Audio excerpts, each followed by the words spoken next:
दोस्तों प्रीति क्रिएशन फिर हाजिर है किचन की टिप्स एंड ट्रिक्स लेकर, जो कि आपके बहुत ही काम आने वाली है। और इन ट्रिक्स और टिप्स को आप बहुत ही ज़्यादा फॉलो करते हो और पसंद करते हो। आप पसंद करते हो इसीलिए मैं बनाती हूँ, तो आप इसी प्रकार इसे लाइक करते रहिए, सब्सक्राइब करते रहिए, शेयर करते रहिए, फेसबुक पर फॉलो करते रहिए। आते हैं हम हमारी टिप्स एंड ट्रिप्स के ऊपर। मेरे इस चैनल पर इसी प्रकार के आपको वीडियो मिलते रहेंगे, इसीलिए बेल आइकन को भी प्रेस कर दीजिएगा, जिससे आपको मेरे आने वाले सारे नोटिफिकेशन मिल जाए। सबसे पहले हम क्या करते हैं, जब भी हम घर में कभी कभी खिचड़ी बनाते हैं, मान लीजिए अकेले पर्सन के लिए बनाते हैं, तो आलू बड़ा होता है, थोड़ा सा बच जाता है। अब फिर हम क्या करते हैं, उस आलू को, कटे हुए आलू को फेंक देते हैं।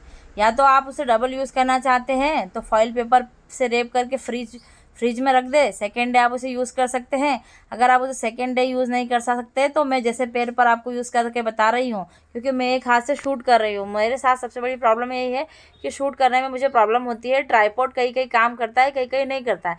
तो आप ऐसे ही आप इसे बिल्कुल कोरियन ग्लास स्किन हो जाएगी अगर आप इसे अपने फेस के ऊपर अप्लाई करेंगे, गर्दन के ऊपर अप्लाई करेंगे।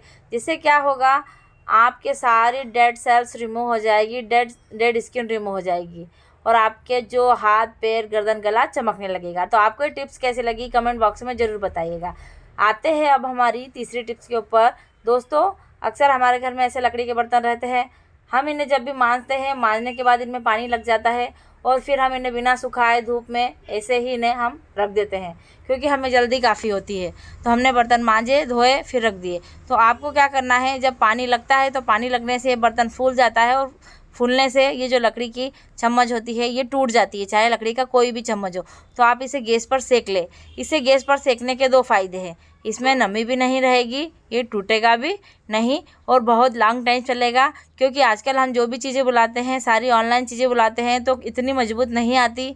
ऑनलाइन चीज़ें बुलाते जो है हम, वो इतनी बिल्कुल भी मजबूत नहीं आती, बहुत ही जल्दी ख़राब हो जाती है, बहुत ही जल्दी ख़राब हो जाती है। तो आप इसे एक बार ज़रूर ट्राई कीजिएगा। इसे अच्छे से ऊपर से नीचे तक सेक लीजिएगा, गीलापन हटा दीजिएगा। और अगर आप सेकना भी ना चाहे तो आप पहले कपड़े से साफ़ कर दीजिए, अच्छे साफ़ कपड़े से इसे साफ़ कर दीजिए, और साफ़ करने के बाद आप इसे धूप में थोड़ी देर रख दीजिए, जिससे इसमें नमी नहीं आएगी, ये फूलेगा नहीं, टूटेगा नहीं, ख़राब नहीं होगा। अब मुझे ये बताइए, आप देश के किस कोने से मेरा वीडियो देख रहे हैं? अपना नाम लिखिए, अपने शहर का नाम लिखिए। मैं अगले वीडियो में आपका जो नाम अनाउंस करूँगी। आते हैं अगले टिप्स के ऊपर। दोस्तों अक्सर झूठे बर्तन मांजने के लिए हमें हाथों की तो ज़रूरत रोज़ पड़ती है काम करने के लिए, लेकिन मान लीजिए हाथों में अगर चोट लगी हो, हाथों में फंगस हो रही हो, हाथों में प्रॉब्लम हो रही हो, हम हमारे हाथों से परेशान हो, या किसी भी प्रकार की कोई भी प्रॉब्लम हो सकती है, इचिंग आती हो, तो आपको क्या करना है, हमारे घर में कोई न कोई फालतू शौक से तो पड़ा ही रहता है। फालतू जुराब जो है हमारे घर में अक्सर पड़ा रहता है, तो आपको उस फालतू जुराब का उपयोग करना है, और आप अपने बर्तन को वॉश कर सकते हो। जुराब के ज़रिए ही आपको जूने की भी ज़रूरत नहीं पड़ेगी। आप चाहे तो जूने का उपयोग कर सकते हैं, क्योंकि आप सिर्फ जुराब से मसेंगे बर्तन, जब मांजेंगे तो वो जो डिटर्जेंट है आपके हाथ के अंदर जाएगा। तो आप जुराब से जूने को पकड़िए, जिससे आपका हाथ छिलेगा नहीं, आपके हाथ में कुछ भी, मतलब क्या कह सकते हैं उसे, आपके हाथ में जलन नहीं होगी। मान लीजिए आपका हाथ जला हुआ हो और आपको बर्तन मांजना हो, तो आप इस प्रकार से सॉक्स पहन सकते हैं। अगर आपके हाथ ज़्यादा फट रहे हों, आपकी बहुत ज़्यादा ड्राई स्किन हो, हाथों में बहुत ज़्यादा दरारें पड़ जाती हो, तो ये टिप्स एंड ट्रिक्स बहुत ही काम की है, इसे आप ज़रूर यूज़ कीजिएगा।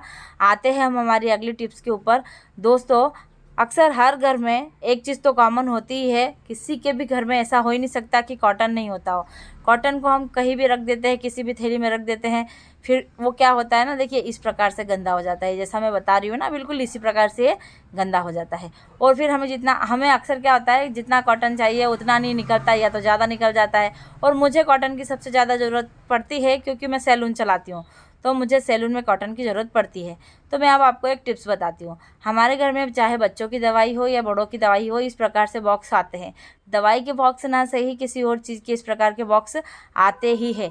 हम उन्हें फेंक देते हैं, तो हम उन्हें बहुत अच्छे से, बिल्कुल मैंने आपको ये जो दवाई बताई ना, इसी प्रकार के बॉक्स हमारे घर में आते हैं। तो इस बॉक्स के अंदर आप इस कॉटन को रखेंगे, बार बार आपको इस बॉक्स को खोलना भी नहीं पड़ेगा।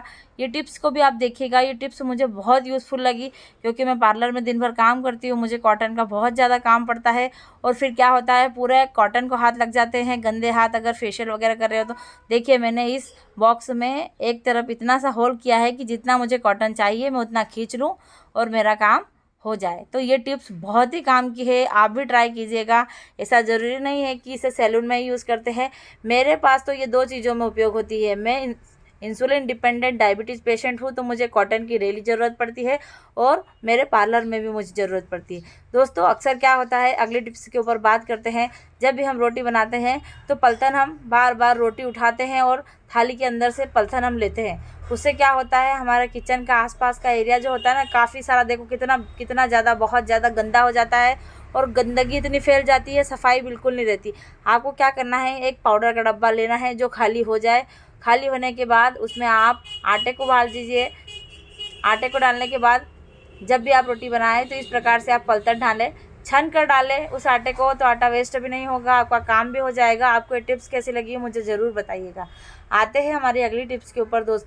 दोस्तों अगर किसी को रूमेटाइड अर्थराइट्स है या गठियावाई है या किसी के बहुत ज़्यादा नी में पेन होता है, घुटने बहुत ज़्यादा दर्द होते हैं, तो क्या आपको पता है एलोवेरा जेल बहुत ही ज़्यादा कारगर होता है, बहुत ही ज़्यादा हेल्पफुल होता है।